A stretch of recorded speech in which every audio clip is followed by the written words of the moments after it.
HealthySimulation.com. We're in San Francisco at the HPSN 2013. This is the 17th HPSN. I'm standing with Colin Preis, who is the Vice President of Global Marketing and Sales with CAE. Very nice to meet you here. You also. So tell us a little bit about why HPSN has moved to the West Coast in San Francisco this first year, right? Absolutely. Thank you, Lance.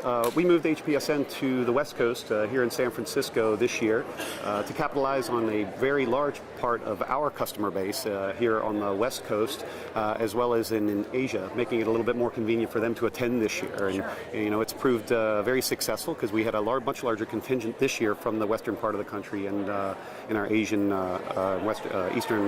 Eastern world partners as well, so it's worked out well. It's actually the first time that I've been able to attend HPSN, and it was because it was on the West Coast, so that worked out extremely well. And you know, one of the I was very impressed by the size and the scope of the meeting in terms of largest vendor meeting I've ever attended before. So it was really great to be able to connect with everyone here on the West Coast with these products and this community.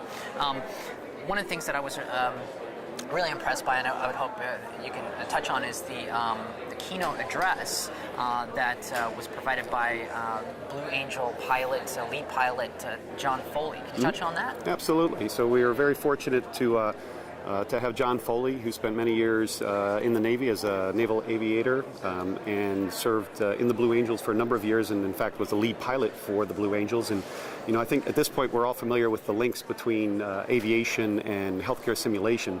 What he helped really drive home is the importance of what he called the performance pyramid, and that is, you know, having an effective vision to start it off with, and then translate that into, you know, planning, execution, and then vitally important is an effective debrief. So we really spent a lot of time emphasizing the importance of communication in team performance and in not diminishing the value of an effective debrief.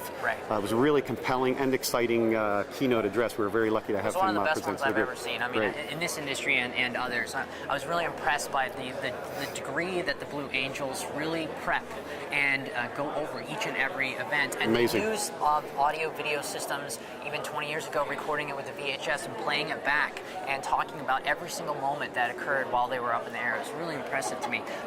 Mike Bernstein, CEO of CAE Healthcare's, you know, the healthcare division, he kind of introduced John, and I know that he had some really important messages for the community.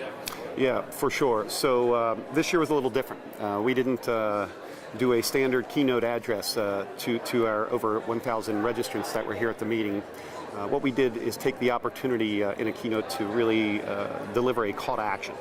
And we framed it up in the sense that, you know, that we're really not where we need to be and where we should be in healthcare, especially in North America and in developed countries in the type of care that we provide. And we still see an exorbitant number and an inexcusable number of medical errors. So the keynote really focused on the element of patient safety and how we can make a difference. And it was framed as a call to action, that, you know, we're not going to sit back and accept, you know, the really horrendous number of medical errors that exist today in patient care. So, and he called for regulation, which I thought was really remarkable and very much needed. Indeed. So what we're doing is taking the lead in trying to develop an advocacy, and we're reaching out in the industry to our partners, to our competitors, in fact, to going to Washington, D.C. We've actually opened up a Washington, D.C. office.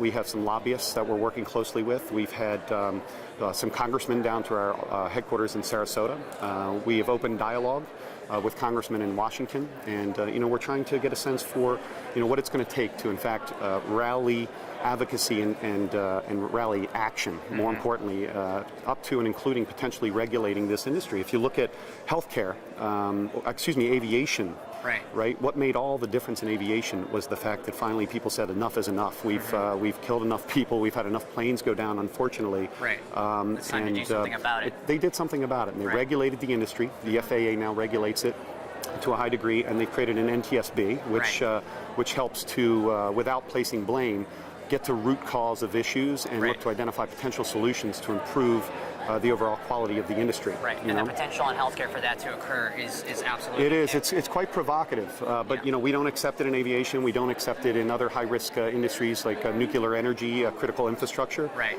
And we shouldn't accept it in healthcare. Right, and I fully agree and support those efforts. Lastly, I want to touch on something really remarkable we saw kind of a teaser of, and that's a new childbirthing simulator. You want to touch on that a little bit? Yeah, absolutely. So, we wouldn't miss this opportunity with 1,000 registrants here in San Francisco to not tip our cards a little bit and tease them, because there's a definite gap right now in terms of a really high-quality, high-performance childbirthing simulator in the marketplace. There are some products, but like a lot of our portfolios, we think we can do things a little bit better. We gave a sneak peek this year to what will be delivered here in the coming months, and it's a childbirthing simulator. Critical part of our healthcare delivery system is the pregnancy, birthing, and postpartum care of mother as well as newborn. So we've got a really neat product that we're going to be launching here in the coming months, and we use this venue as an opportunity to let people know it's time to get excited. Right, and I was kind of invited behind closed doors and got to take a little bit of a look in terms of the new technology. I was very much impressed. So unfortunately, I have to keep that a secret, and I've been sworn to secrecy. So, but everyone will have an opportunity to learn more about that.